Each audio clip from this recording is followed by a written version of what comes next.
Hey guys, what's up? This is Mel, and I am here to talk about, for the first time, The Walking Dead. And this one is for episode 601, titled First Time Again, which premiered Sunday, October 11th, 2015 on AMC.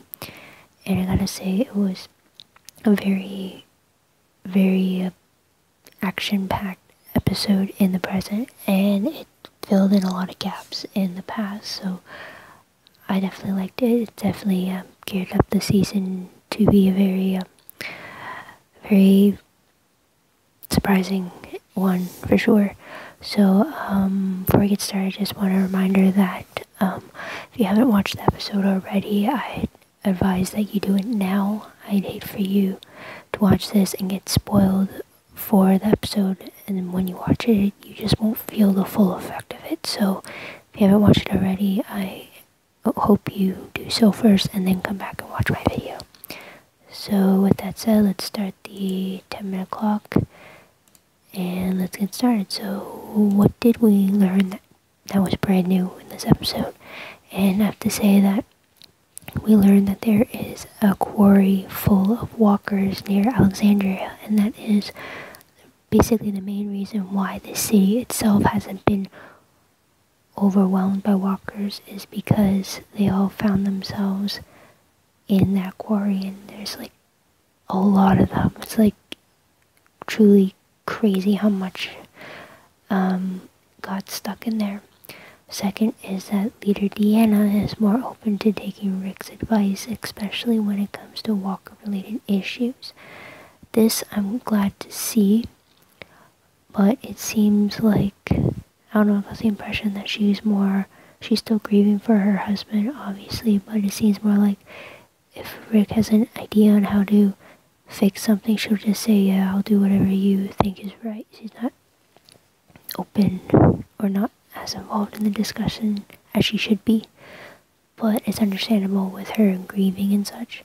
She just wants to give someone else the reins for the moment, and that happens to be Rick. Third thing is that Rick is not taking any chances anymore. He's trying to minimize the risk as much as possible, which is understandable.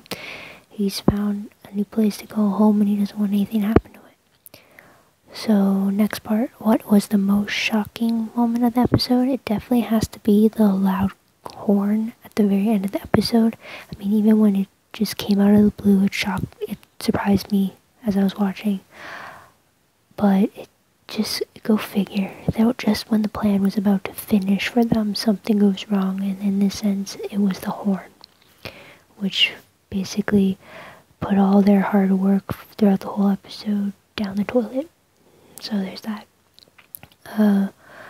My favorite moments of the episode would have to be the massive walker herd being the obstacle, and the second part is tied in with the first one. Is the thing I liked is that the massive teamwork that we get to see in place when dealing with this massive herd. It's not just teamwork with Rick's group, but it's teamwork with Rick's group and with the original Alexandrian people. So it was great to see them all trying to come together and work to get the quarry walkers away from their town. Third thing I did like was the Rick and Morgan moments we saw mostly in the flashbacks, with them trying to understand the changes they see in each other since they last saw each other, and trying to figure out why those changes happen, or how those could be seen as a good thing, while also trying to reconnect back to who they once were when they first met each other back in the series. So there's one thing that really peeved me this episode, and it turned out to be a good thing after a while, but initially it was the black and white flashbacks that I didn't really like at first, but it took some getting used to after a while. But I did appreciate the very clear distinction between the past and the present events, which was done in regards to the black and white scenes.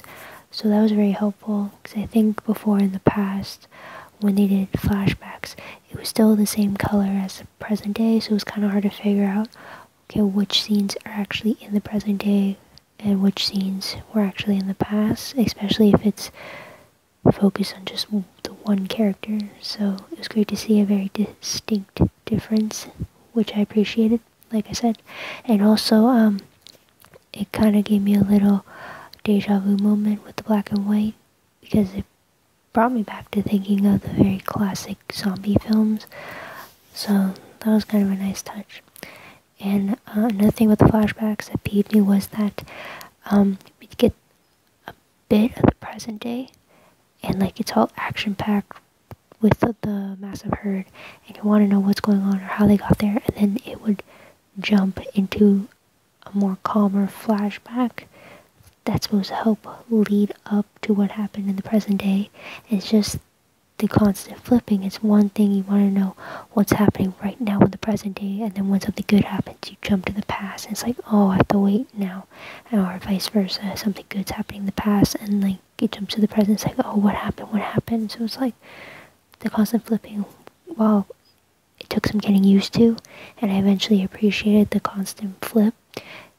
At the very beginning, it was very daunting to experience, so that's why it's under my peeved moments. So, what about this episode am I going to remember the most? It will definitely have to be the constant flip between past and present, and the massive herd of walkers from the quarry. I mean, that one's really hard.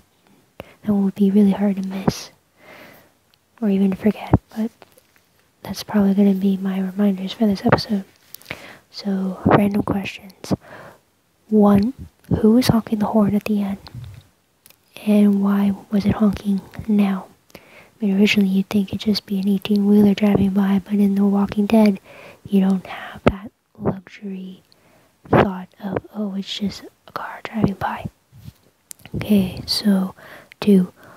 Why was a controlled elimination for the walkers not the first option in regards to dealing with the quarry walkers? Because I would assume that you'd want to pick off as many walkers as possible so they don't come back and bite you in the butt, basically. But I understand how with the quarry walkers, the way they ended up doing it is because there were just too many of them and it'd be overwhelming. And I guess with the way that the walkers had pushed that 18-wheeler out of the way from their barrier, it kind of limited their options. But I'm just curious as to why it was never an option to pick them off one by one, like Glenn did at that department store, I guess, with Nicholas and Heath. That was a controlled elimination setting, so I guess having that work on the quarry walkers is something I kind of hoped for at first, but after seeing the numbers, it's just, the team would have to be like superheroes or something. I don't know. So, let's get on to predictions. One prediction for sure would have to be, we're going to learn where the source of the horn is coming from. We definitely found out at the end of the episode that it was coming from Alexandria itself. So that's a little bit disturbing. But my initial thought that after hearing that was that something went wrong back in Alexandria. Maybe the wolves infiltrated the camp and were taking all the people hostage, and the horn was the way to signal outside that they were in trouble. So maybe that is one reason, or maybe it's the wolves causing the horn near Alexandria just to bring all the walkers to wipe the town out for them, maybe. And second is, the wolves will return. We didn't see them at all during this episode. We did get a mention of them in the flashback when Daryl and Rick were talking about what Morgan told them about the wolves. But we didn't actually see any of the W's this episode, so at some point they will return this season. And I'm curious to know more about who they are or why they're coming after